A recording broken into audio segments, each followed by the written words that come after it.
Hello everyone, আসসালামু আলাইকুম। Welcome to my new video.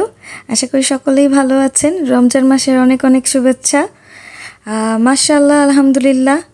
আর আজকে ভাজা পোড়া করব, ফুলকপির পাকোড়া। ফুলকপির মধ্যে আমি একটা ডিম দিয়ে দিছি, তারপর হচ্ছে বেগুনি দো ভাজা আর ডিম চপ বানাবো। সো এখানে ভাবি হচ্ছে ডিম চপ বানাচ্ছিল, আর এখানে আমি একটু ভিডিও করতেছি। ভিডিও করার সময় ভাবি খুব নার্ভাস ফিল করতেছিল, বলতেছিল দেখেন এতক্ষণ কত সুন্দর হয়েছে, এখন কেমন আলুটা ফাইটা যাইতেছে।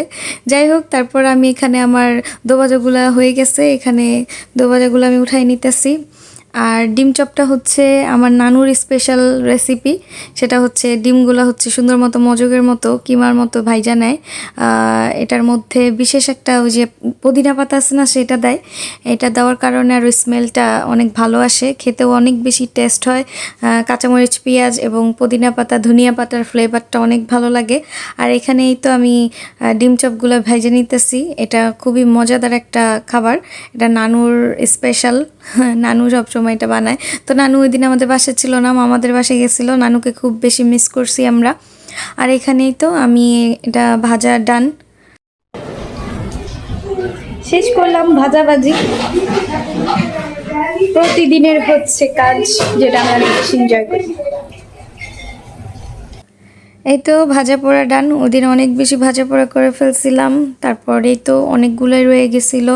দেন এখানেই তো ইফতার করে ফেলতেছি। আর যেই সবুজ সসটা বানাইছিলাম, সেই সসটা দিয়ে খাইতে আসলে পছন্দ করি আমি, ভাইয়া অনেক বেশি পছন্দ করি এটা দিয়ে খাইতে। যাই হোক, আর আদর তো টমেটো সসের অনেক পাগল, ও টমেটো সস দিয়ে খাইতে পছন্দ করে। আর এখানে ভাইয়া বুন্দিয়া নিয়ে আসছিল, আর ভাইয়া আজকে হচ্ছে ঝালমুড়ি মাখাবে, ঝালমুড়ি মুড়ি ভর্তা মাখাবে। যাই হোক, তো ভাইয়া খুব মজা করে হচ্ছে মুড়ি ভর্তা করতেছিল। আর এখানে আজকে মুড়ি ভর্তার ভিতরে আমরা কিছুর পরিমাণে তেহারিও দিয়ে দিব, এটা আমরা পছন্দ করি। যাই হোক, তেহারি দিয়ে দিছি।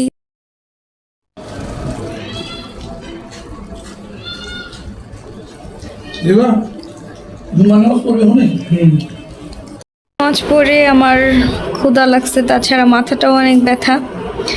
তো এই যে নামাজের বিছানায় তরমুজ নিয়ে নিছি খাওয়ার জন্য। প্রচুর পরিমাণে মাথা ব্যথা করতেছে। একটু আগে হচ্ছে গ্রিন টি খাইছি, খাওয়ার পরে হচ্ছে নামাজ পড়লাম।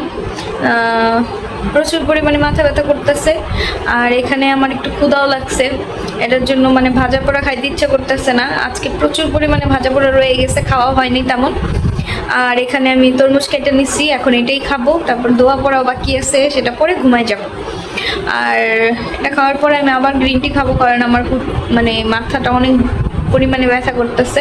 এই কয়েকটা রোজা অনেক ভালো গেছে আলহামদুলিল্লাহ, কিন্তু আজকে কেন জানি আমার মাথা ব্যথা করতেছে। এরকম হওয়ার কথা না। আমি হচ্ছে ইফতারের সময় ঠান্ডা মাঠা খাইছিলাম, আর এরপরে ঠান্ডা পানিও খাইছিলাম, হয়তো বা এই কারণে মাথাটা ব্যথা করতেছে। যাই হোক, আজকের ভিডিওটি এ পর্যন্তই। সকলে ভালো থাকেন, সুস্থ থাকেন, সুন্দর থাকেন। আর অবশ্যই ভিডিওটি যদি ভালো লেগে থাকে একটা লাইক দিবেন, কমেন্ট করবেন, আর সাবস্ক্রাইব করে আমার সাথেই থাকবেন। তো সকলে ভালো থাকেন, আল্লাহ হাফেজ।